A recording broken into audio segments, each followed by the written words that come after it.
لله نحمده ونستعينه ونستغفره ونعوذ بالله من شرور أنفسنا ومن سيئات أعمالنا من يهده الله فلا مضل له ومن يضلل فلا هادي له أشهد أن لا إله إلا الله وحده لا شريك له وأشهد أن محمدا عبده ورسوله اللهم صل وسلم وبارك على نبينا محمد وعلى آله وأصحابه أجمعين يا أيها الذين آمنوا اتقوا الله حق تقاته ولا تموتن إلا وأنتم مسلمون.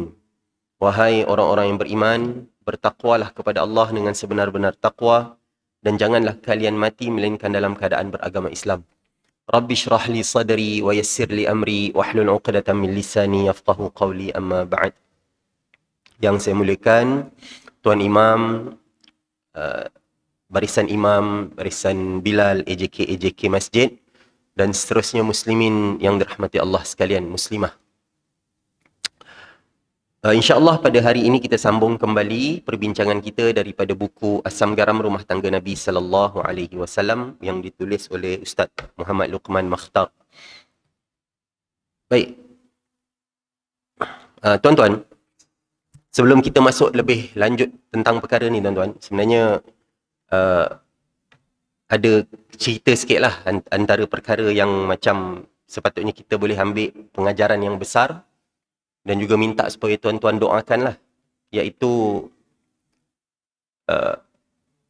kawan office pada isteri saya, rumah dia tak jauh pun ni, dekat Cahaya apa yang belah sini, yang belah Maidin tu, Cahaya Damai dia Cahaya Damai 11 ke apa. Jadi 2 minggu lepas, anak dia ni yang umur 10 tahun ke 11 tahun ke main lighter. Main-main lighter tu dia pergi ke adik dia yang umur 2 tahun tu, suruh tiup-tiup lah. Main-main macam tu.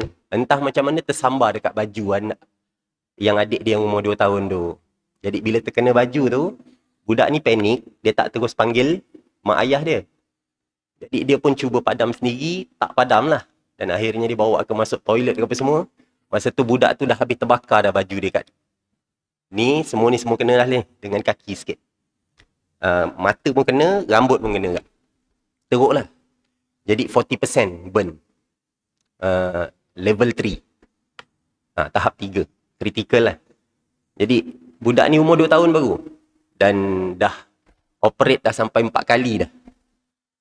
Dan hari ni tiba-tiba tengok dia punya dah makin critical lah, disebabkan dia kena infection kan. Ada yang tampal yang tak apa nama tu, tak lekat. Dan sampai tahap dah tak ada dah tempat nak ambil, sampai ambil daripada kulit kepala pula tampal. Yang last saya dengar dia tak lekat lah, dia jadi infection. Jadi benda ni satu, kalau kita dengar kan, kita dengar macam gini je tanpa kita kenal pun kita dah rasa macam sangat, ya Allah, sedihnya. Kebetulan pula saya pula ada anak umur 2 tahun kan, memang tengah berlari-lari tu. Jadi kita memang rasa macam satu, ya Allah, besar betul musibah yang orang terima kan, yang mana Allah beri ni. Jadi nombor satu saya minta tuan-tuan supaya doakanlah siapa nama adik Ariana ni yang umur 2 tahun ni, mudah-mudahan Allah sembuhkan dia dan Allah berikan kesabaran kepada keluarga dia dan Allah berikan pahala yang besar lah atas musibah yang menimpa dirinya dan juga keluarganya ni. Dan satu lagi perkara tuan-tuan yang kita boleh ambil jugalah kan daripada apa yang berlaku ni, sebenarnya apabila berlakunya satu-satu musibah ni, ni sebenarnya antara cara Allah Subhanahu Wa Taala nak mengangkat darjat seseorang. Kadang-kadang darjat tu diangkat dengan cara Allah beri musibah, Allah beri azab. Sebab apa? Contoh dalam satu hadis riwayat Abu Daud, kata Nabi SAW daripada siapa nama?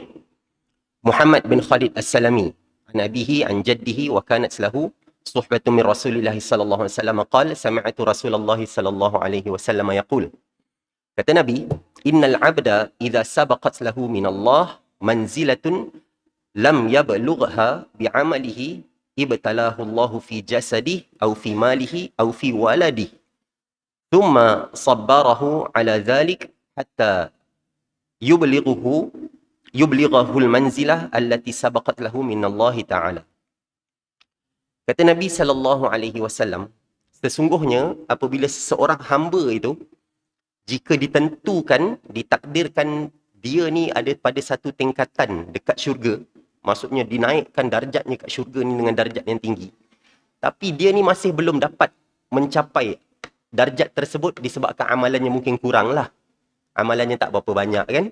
Jadi, macam mana cara Allah nak sampaikan dia kepada tempat tersebut?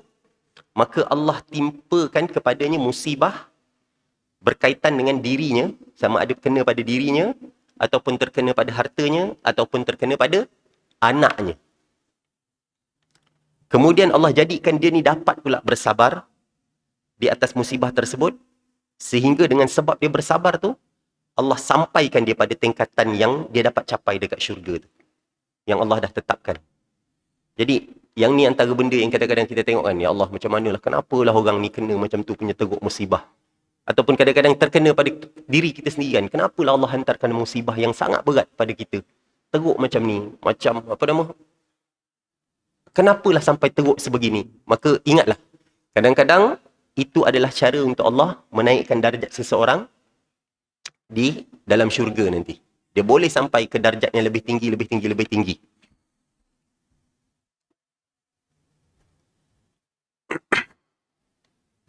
Dan rupanya kita dapat tengoklah, antara bentuk musibah yang Allah berikan adalah kepada anak. Allah jadikan anak kita sakit. Allah jadikan, apa nama, anak terkena macam-macam penyakit kan. Ada yang kadang-kadang anak kena autism. Macam-macam. Musibah demi musibah yang kita tengok. Macam kata, kalau kita yang tak memiliki anak macam tu, kita akan kata, Allah, berat betul benda tu. Tapi kadang-kadang bila orang tersebut dapat musibah tersebut, mungkin boleh jadi itu adalah satu ujian yang meningkatkan tingkatan darjatnya di dalam syurga kelak. Dan hadis ni juga menunjukkan bahawa dalam syurga nanti memang ada tingkat-tingkatnya. Berapa tingkat, tuan-tuan? Dalam hadis Al-Bukhari disebut 100 tingkat. Dan 100 tingkat tu jangan kita fikir 100 tingkat dekat dunia ni. Pendek sangat 100 tingkat kan. 100 tingkat bangunan ni kecil sangatlah. Tak. Kita tengok apa Nabi SAW sebut daripada Abu Hurairah. Kata Nabi, inna fil jannah mi'ata darajah a'addaha Allahu lil mujahidina fi sabilillah ma baina darajatain kama baina as-sama'i wal ard. Kena ada apa? Baik. Okey. Jadi kata Nabi, sesungguhnya syurga tu ada 100 tingkatan. Ada 100 tingkat yang Allah sediakan bagi siapa yang berjihad di jalan Allah. Dan jarak di antara satu tingkat dengan tingkat yang lain adalah jarak di antara sama wal ard. Di antara langit dan bumi. Satu tingkat, jarak dia langit dengan bumi. Kita dah tahu ke berapa jauh langit ni? Masih belum tahu, tuan-tuan. Setakat ni kita cuma dapat observable universe. Yang dapat diobserve sampai tahap tu lah. Adalah berapa, apa nama, bilion tahun cahaya ke apa benda tak, berapa punya jauh tu. Tu satu tingkat. Ni ada 100 tingkat, tuan-tuan. Lalu, kata Nabi, فَإِذَا سَأَلْتُمُ اللَّهِ فَاسْأَلُوهُ الْفِرْدَوْسِ فَإِنَّهُ أَوْسَطُ الْجَنَّةِ وَأَعْلَى الْجَنَّةِ وَفَوْقَهُ عَرْشُ الرَّحْمَنِ وَمِنْهُ تَفَجَّرُ أَنْهَارُ الْجَنَّةِ. Dan Nabi kata, kalau nak minta syurga apa? Firdaus. Minta Firdaus. Minta syurga yang paling tinggi. Sebab itulah syurga yang paling tengah dan yang paling atas. Dan di atas itu adanya arash Allah. Arash Allah berada di atas syurga Firdaus. Dan daripada syurga Firdaus itulah seluruh mata air, sungai daripada sungai-sungai mengalir dalam syurga.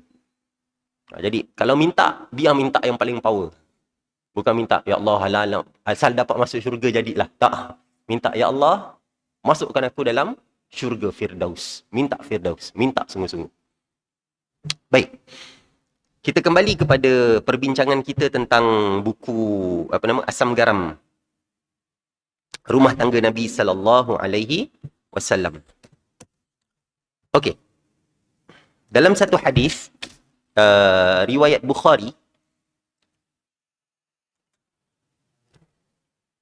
daripada Aisyah radhiyallahu anha, dia kata kana Rasulullah sallallahu alaihi wasallam yashrabu asalan inda Zainab binti Jahash wa yamkuthu indaha. Fawataitu ana wa Hafsah ala ayyatuna dakhala alaiha faltaqul lahu akalta maghafir inni ajidu minka riha maghafir. Qala la walakinni kuntu ashrabu asalan 'inda Zainab binti Jahash falan a'uda lahu wa qad halaftu wa la tukhbiri bidzalika ahadan. Nabi kata, dan ni diceritakan oleh Aisyah. Aisyah yang kata bahawa satu hari Rasulullah sallallahu alaihi wasallam minum madu dekat rumah Zainab binti Jahash. Siapa Zainab binti Jahash? Isteri Nabi lah. Salah seorang daripada isteri-isteri Nabi. Dan Nabi dekat situ tu wayam kuthu indaha. Dia macam lama kat situ. Lama jugalah duduk. Jadi bila lama je pun dah jadi isu lah di antara isteri-isteri Nabi. Kenapa lama sangat dia dekat rumah Zainab ni? Macam kita lah. Tiba-tiba keluar. Tadi cakap pergi keluar minum je. Isteri kan dah risau dah. Ni sampai 2 jam tak balik-balik ni. Kenapa? Jadi begitu jugalah isteri-isteri Nabi. Jadi kata Aisyah, jadi aku dengan Hafsah berpakat. Siapa-siapa yang bertemu dengan Nabi selepas ini, kita kena sebut kepada Nabi, adakah awak ni, ya wahai Rasulullah, engkau ni baru lepas makan maghafir ke? Maghafir ni, saya pun tak berapa tahu tuan-tuan. Tapi kalau ikut daripada yang search tu, dia jenis getah pokok. Arabic gum dia kata. Yang boleh dimakan tapi bau dia kurang enak. Jadi, kata si, Aisyah dengan Hafsah ni, Nabi ni ada makan maghafir ke? Rasulullah, awak ada makan maghafir ke? Dan dia kata, sungguh saya memang ada bau maghafir daripada mulut awak. Kata Aisyah dan Hafsah. Jadi Nabi SAW pun jawab, tak, saya cuma minum madu daripada rumah Zainab binti Jahash. Dan Nabi kata apa? Falan a'uda lahu. Waqad halaftu. Jadi aku tak akan minum lagi lepas ni madu, madu tu. Dan aku bersumpah, jangan bagi tahu benda ni pada sesiapa pun. Ni antara perkara yang terjadi apabila adanya isteri Nabi yang menyakat lah, kita kata. Dia macam nak bagi supaya dia tak puas hati, dia duduk lama dekat rumah isteri lain. Jadi dia pun kata mulut Nabi ni ada bau sikit. Dia pun cakap macam tu apa semua kan. Okey. Dalam hadis yang Bukhari juga, Aisyah menceritakan, satu hari Nabi singgah di rumah Zainab, kemudian minum madu. Jadi aku dan Hafsah berpakat, siapa sahaja yang bertemu dengan Nabi lepas ni, berkata, sungguh saya ni terbau bau maghafir. Jadi adakah awak ni baru lepas makan maghafir? Kata Hafsah dengan Aisyah. Jadi Nabi pun bertemu dengan salah satu daripada mereka berdua tu. Maka ditanyalah seperti mana yang dirancang. Nabi pun jawab, tak, saya cuma minum madu di rumah Zainab binti Jahash. Jadi saya tak nak minum lagi. Tak nak lagi minum madu. Lalu turunlah ayat daripada surah At-Tahrim, ya ayyuhan nabi lima tuharrimu ma ahallallahu lak. Macam ayat dia tadi? Sekejap, takut salah baca tuan-tuan. Ya ayyuhan nabiyyu lima tuharrimu ma ahallallahu lak tabtaghi mardata azwajik. Jadi Allah turunkan ayat menegur Nabi SAW, wahai Nabi, mengapa engkau mengharamkan apa yang kami halalkan untuk kamu? Apa yang kami dah halalkan, kenapa engkau haramkan? Iaitu mengharamkan madu yang pada asalnya halal. Semata-mata nak mencari redha isteri-isterimu. Jadi Allah tegur Nabi SAW, jangan mudah-mudah nak mengharamkan sesuatu semata-mata nak cari supaya nak buatkan isterinya senang. Jadi benda tu Allah tegur Nabi SAW. Dan teguran Allah kepada Nabi ni sebenarnya banyak. Kan? Macam contohnya, contohnya yang famous lah, teguran Allah kepada Nabi dalam surah Abasa. Abasa wa tawalla an ja'ahul a'ma. Dia bermasam muka dan dia berpaling apabila datang kepadanya seorang buta. Wa ma yudrik la'allahu yazakka. Apakah dia mengetahuinya? Boleh jadi kedatangan si orang buta tu untuk meminta supaya disucikan. Maksudnya orang buta tu datang adalah sebenarnya nak meminta kebaikan. Tapi Nabi ni macam masam muka. Apa yang berlaku sebenarnya tuan-tuan? Ni kita cerita sikit lah. Antara teguran Allah kepada Nabi SAW, iaitu waktu Nabi sedang berdakwah kepada pembesar-pembesar Mekah. Satu hari itu tiba-tiba pembesar Mekah nak mendengar apa yang dikatakan oleh Nabi SAW. Maka Nabi pun dengan excitednya pergilah kepada pembesar Mekah dan menceritakan tentang Islam. Dalam tengah sibuk menceritakan tentang Islam ni, menerangkan kepada mereka, mudah-mudahan mereka masuk Islam, tiba-tiba Abdullah bin Ummi Maktum, dia ni dah memang Islam dah. Jadi dia dengar suara Nabi dan dia ni orang buta. Jadi dia pun dengar, dia pun kata, aku dengar suara Nabi ni. Jadi dia pun panggil, wahai Rasulullah, wahai Rasulullah. Panggil Nabi. Bila panggil-panggil, Nabi rasa tak selesa. Sebab waktu tu Nabi tengah cakap dengan pembesar-pembesar Mekah. Iyalah, patutnya kena respect lah sikit. Nabi kena cakap. Tapi masalahnya orang ni orang buta. Jadi mana dia nampak Nabi tengah cakap dengan siapa? Jadi dia pun panggil. Seronok, dia excited lah bila dengar suara Nabi. Dan Nabi tak tunjukkan pun Nabi jengkil kepada dia. Cuma Nabi masam muka. Dan Nabi pusing sikit, berpaling daripada Abdullah bin Ummi Maktum. Bila buat macam tu pun, dalam keadaan orang tu pun tak kecil hati pun. Sebab dia tak nampak pun. Allah tetap turunkan teguran kepada Nabi SAW. Kenapa engkau masam muka dan berpaling daripada orang buta tadi tu? Jadi inilah antara hebatnya Abdullah bin Ummi Maktum. Dan dia adalah tukang azan yang kedua selepas Bilal. Tukang azan yang kedua. Dia antara orang yang azan dekat Madinah. Bilal dua lah kita panggil. Bilal satu adalah Bilal bin Rabah. Bilal dua adalah Abdullah bin Ummi Maktum. Sebab tu dalam hadis yang azan 2 kali waktu subuh, kan kita tahu kan, sunnah Nabi SAW adalah sunnah 2 kali, azan 2 kali pada sebelum waktu subuh. Yang pertama, azan lebih kurang kita kata 1 jam ataupun 30 minit sebelum masuk waktu subuh, iaitu dalam 50 ke 80 ayat. Kalau zaman Nabi dia tak ada kiraan jam. Jadi mereka mengira masa dengan apa? Ayat. Hebat tuan-tuan. Dia kira pun dengan ayat. Kalau kita tanya, bang lama lagi ke nak siap nasi goreng? Sekejap je dek. Dalam 3 muka surat. Syok agak masyarakat kita kalau macam tu. 3 muka surat lagi siap nasi goreng, insyaAllah.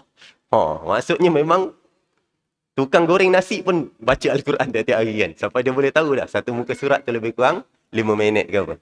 Okey, jadinya Abdullah bin Ummi Maktum ni dia akan azan yang kedua, menandakan masuk waktu subuh. Bilal azan untuk mengejutkan orang. Itu teguran teguran Allah kepada Nabi SAW, dan ni antara teguran-teguran lain. Dan ini juga menunjukkan bahawa Al-Quran ini bukan rekaan Nabi SAW. Kalau Al-Quran Nabi reka, tak adalah Nabi nak letakkan ayat-ayat yang menegur dirinya sendiri. Baiklah Nabi simpan. Yang ni tak payah buat lah. Nak cerita aku kena tegur. Macam merendahkan aku pula. Aku kena tegur ni, tak boleh. Tak. Nabi letakkan, menunjukkan bahawa ini sememangnya datang daripada Allah Subhanahu wa ta'ala.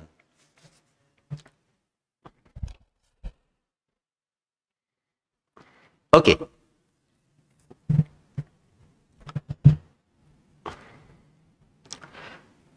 Babak asam garam yang kali ini, hadis yang kita sebutkan ni, apa yang dilakukan oleh Aisyah dan juga Hafsah terhadap Nabi SAW ni, sampai Nabi mengharamkan madu, ini adalah satu teguran yang sangat-sangat mustahak dan kritikal. Disebabkan bukannya biasa-biasa, bukan jenis biasa-biasa sampai Allah turunkan surah At-Tahrim.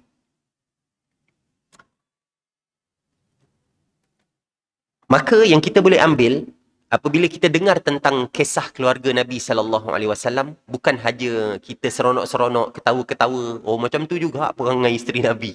Lah, sama aja dengan bini aku. Kan kadang-kadang kan nak sebut macam tu kan. Cakap lah, ada juga rupanya yang lebih kurang. Daripada dia punya segi jealous dia punya menyakat dia tak puas hati dia. Rupanya sama aja bila orang perempuan ni. Daripada segi tu lebih kurang ada.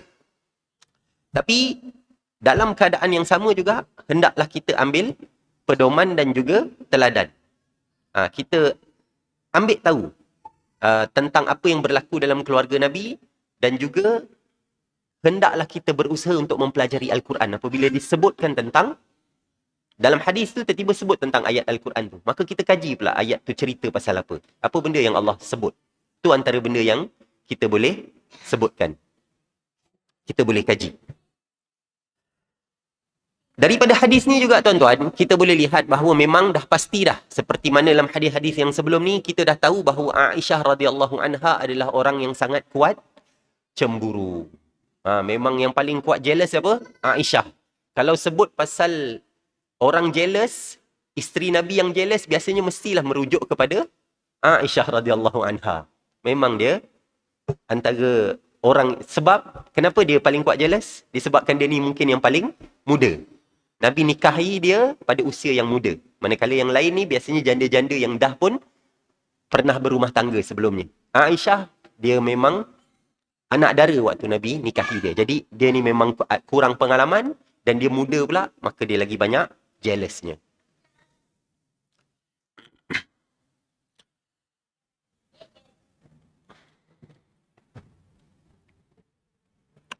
Seterusnya, antara perkara yang kita boleh ambil daripada ini adalah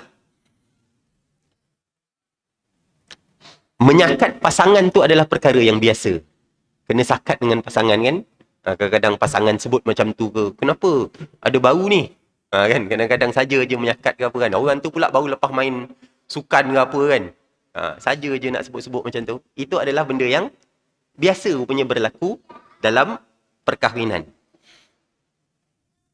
Jadi sekiranya ada orang menganggap bahawa pasangan bahagia itu adalah pasangan yang tak pernah berlaku sakit menyakiti di antara mereka. Pasangan yang bahagia ni tak pernah gaduh, dia kata. Pasangan bahagia ni tak pernah bertikam lidah, tak pernah sakit menyakiti. Tak. Sebab benda tu berlaku dalam perkahwinan Nabi. Maka mana mungkin ia tak berlaku dalam perkahwinan orang-orang yang biasa macam kita yang tak maksum ni. Lagilah pastinya akan berlaku. Rasulullah sendiri pernah disakiti oleh isteri-isteri baginda. Bukan sekali, bahkan berkali-kali. Kita dah tengok dah. Banyak dah yang kita sebut sebelum ni. Bagaimana Aisyah, kalau tak puas hati dengan Nabi, cemburunya. Nabi pergi keluar pada malam giliran dia pun dia pergi. Kita panggil apa? Mengintip. Rasulullah buat apa ni? Keluar tengah-tengah malam ni. Malam ni malam giliran aku, dia keluar pula. Dia pun ikut. Rupanya Nabi pergi ke Baqi'.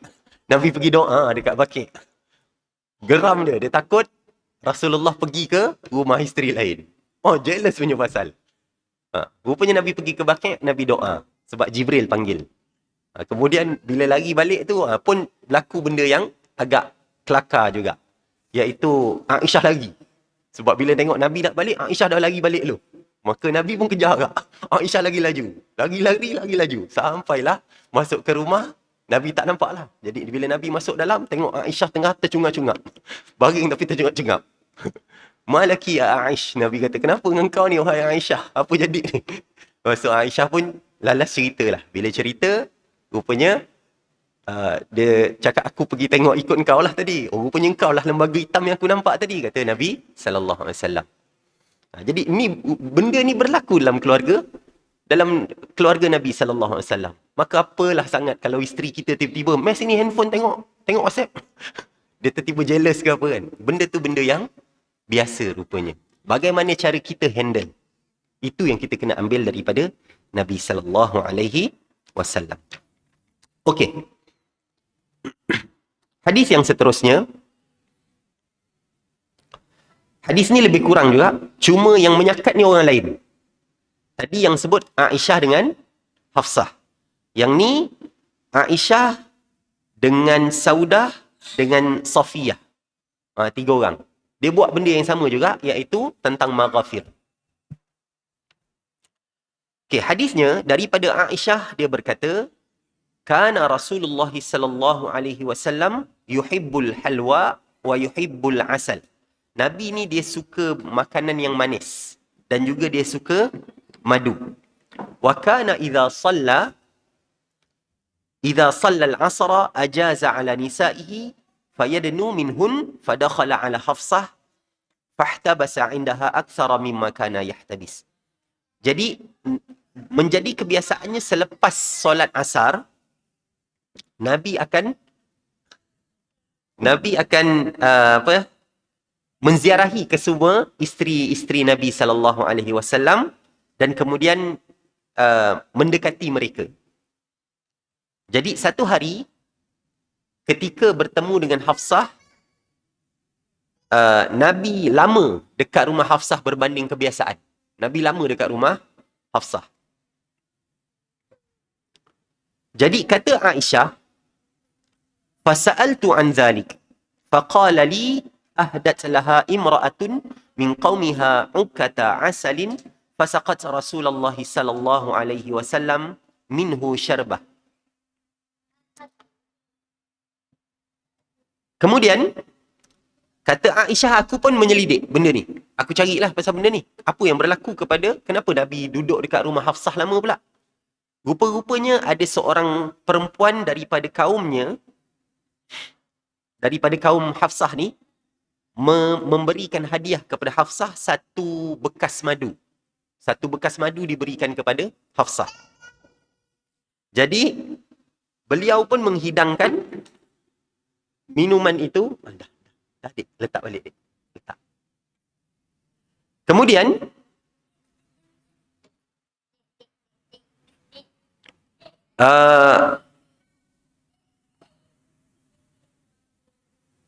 Hafsah pun menghidangkan minuman itu kepada baginda. Hafsah berikan kepada baginda Nabi sallallahu alaihi wasallam. Jadi kata siapa nama ni? Aisyah, faqultu ama wallah lanahtalanna lah.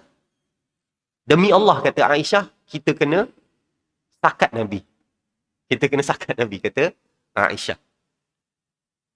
Fadzakartu dzalika li Saudah. Qultu idza dakhala alayki fa innahu sayadnu minki faquli lahu ya Rasulullah akalta maghafir. Kata Aisyah, aku pun bagi tahu benda ni kepada Saudah. Jadi aku berkata, nanti kalau Rasulullah bertemu dengan kau, bila Nabi mendekat kepada engkau, kau sebutlah pada Nabi, wahai Rasulullah, ada makan maghafir ke? Saja disebut macam tu. Fa innahu sayaqulu la. Maka dia pasti akan menjawab tidak. Faquli lahu ma hadhihi rih. Maka engkau sebutlah, jadi ni bau apa ni? Wa kana Rasulullah sallallahu alaihi wasallam yashtaddu alaihi an yujada minhu rih. Dan Nabi ni pula, Rasulullah ni adalah seorang yang sangat menjaga dirinya supaya tidak berbau dengan bau yang tidak enak. Faquli lahu jarasat nahluhu al-urfut. Sa'aqulu dhalika wa qulihi anti ya Safiyah. Jadi, selepas itu Nabi mesti berkata, Hafsah baru hidangkan saya madu. Maka katakanlah kepadanya, mungkin lebah-lebah yang buat madu tu makan sesuatu yang tak elok. Nak cakap dengki punya pasal Nabi makan madu, madu tu entah-entah lebah tu ada makan something yang tak elok tu, yang jadi madu tu rasa dia, bau dia ada pelik. Bayangkan tuan-tuan, dengki punya pasal sampai tahap macam tu sekali dia kata. Saya akan cakap macam tu, awak pun cakap macam tu juga, wahai Safiyah. Kata Aisyah tadi. Kemudian, falamma dakhala ala Saudah, qultu taqul Saudah, walladhi la ilaha illahu, laqad kittu an ubadirahu, billadhi qulti li, wa innahu la'ala al-bab, faraqam minki. Falamma dana Rasulullah sallallahu alaihi wasallam, qultu ya Rasulullah, أكلت مغافير؟ قال لا. قلت فما هذه الريح؟ قال سقتني حفصة شربة عسل. قلت جرست نحله العرفط. Kemudian, bila Nabi bertemu dengan Saudah,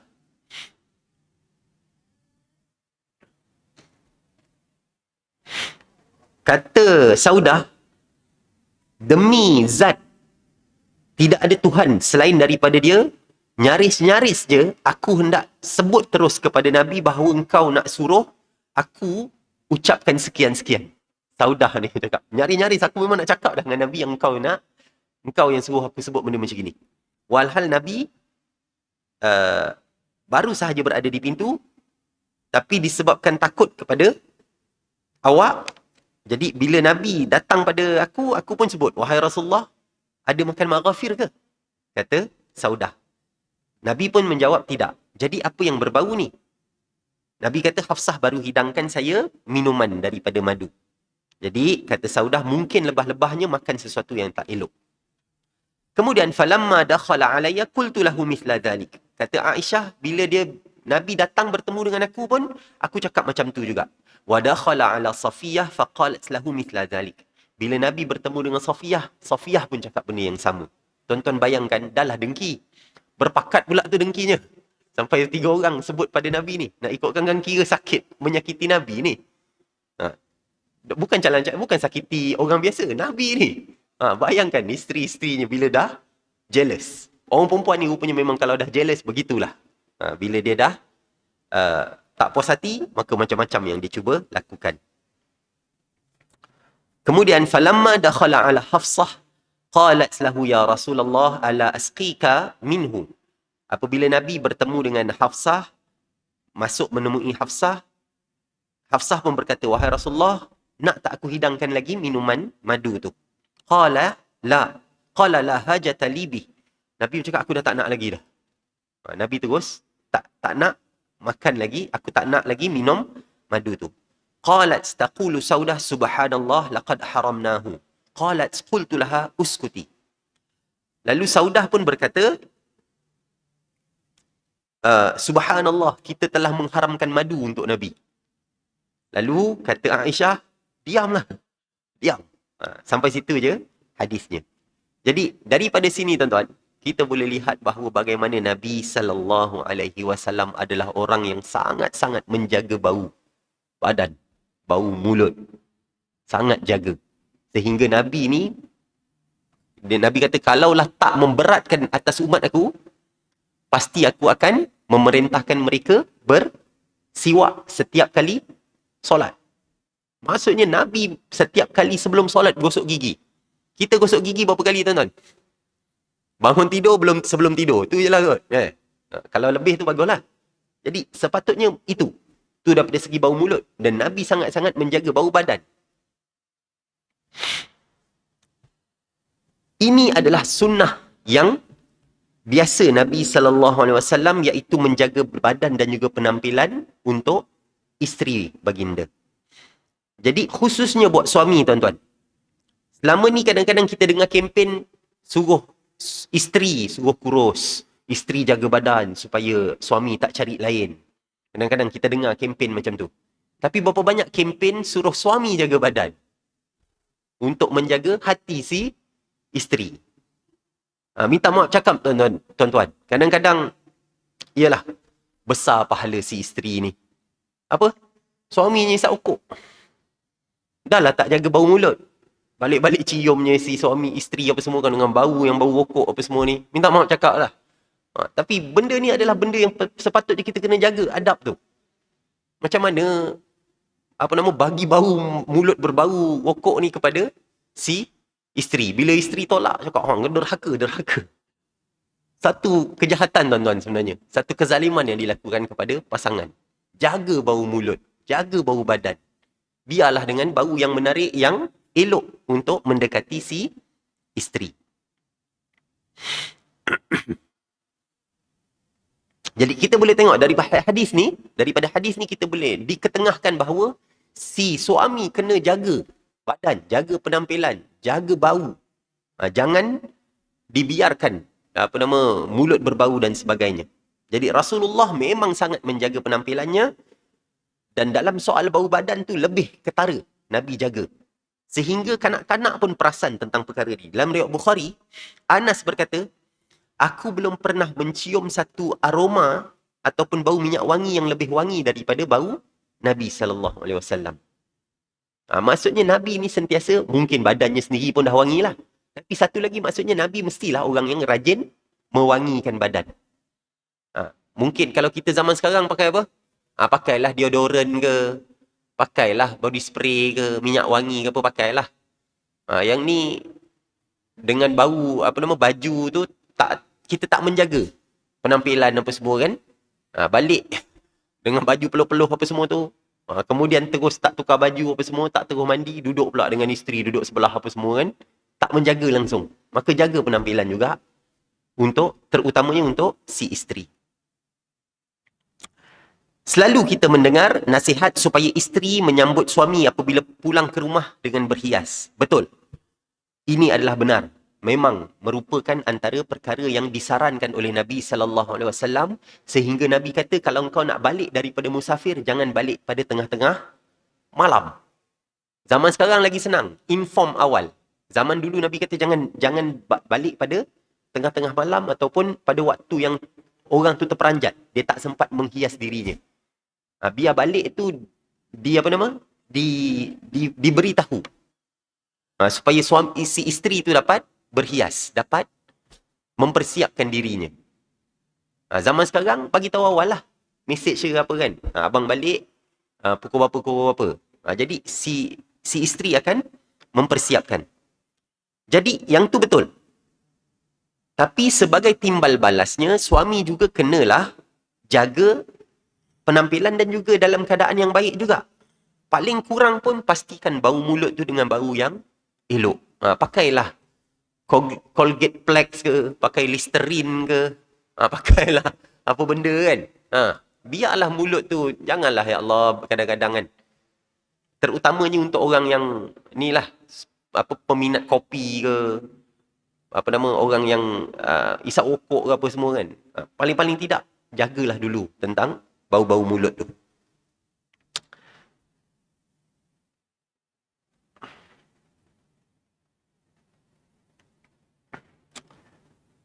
Nabi SAW sampai memerintahkan seseorang yang makan basal wasaum, apa nama tu? Bawang merah dan bawang putih, jangan dekati masjid kami, kata Nabi. Tuan-tuan bayang. Nabi kata jangan datang masjid kalau makan benda yang berbau. Dalam hal ni Nabi sebut bawang merah, bawang putih. Makan benda tu. Kuat sangat ke bau bawang, tuan-tuan? Kuatlah bau, tapi taklah sekuat bau durian ke, bau rokok ke, apa semua kan. Ni tuan-tuan bayang. Alang ke masjid Nabi tak benarkan macam tu. Padahal orang tu bukanlah duduk dekat sangat dengan kita. Sebelah macam ni je. Ni sampai ke rumah, tak gosok gigi dulu apa semua, dekat dengan isteri kan. Orang yang nak dicium ke apa semua tu, tapi tak jaga bau. Maka tolong jaga tuan-tuan. Ini antara adab antara satu manusia dengan satu manusia yang lain. Maka ini antara benda yang perlu kita ambil tahu, dan janganlah sampai, paling-paling tidak makanlah gula-gula dulu ke sebelum balik ke kan. Apa-apalah cara supaya hilang bau mulut.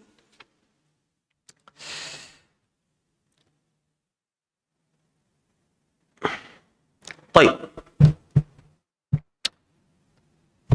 Antara perkara yang saya nak sebutkan dalam bergurau ni, adanya tegahan daripada Nabi sallallahu alaihi wasallam untuk berdusta sewaktu bergurau. Menipu waktu bergurau. Jadi tak boleh sampai tahap menipu walaupun hanya semata-mata untuk bergurau. Ada tegahan daripada Nabi sallallahu alaihi wasallam. Kita boleh lihat ada hadis Nabi sallallahu alaihi wasallam berkata apa? Inni la amzah wa la aqulu illa haqqan. Aku ni bergurau juga, tetapi aku tak cakap melainkan benda yang betul. Tak boleh bergurau dalam keadaan cakap benda yang bohong. Saja je nak buat orang ketawa, kita pun cakap lah, tadi aku dalam on the way, tadi aku jumpa ada orang tengah macam gini apa semua kan, maka orang, padahal tak berlaku pun. Tapi saja-saja nak bagi orang ketawa. Benda ni ditegah oleh Nabi sallallahu alaihi wasallam.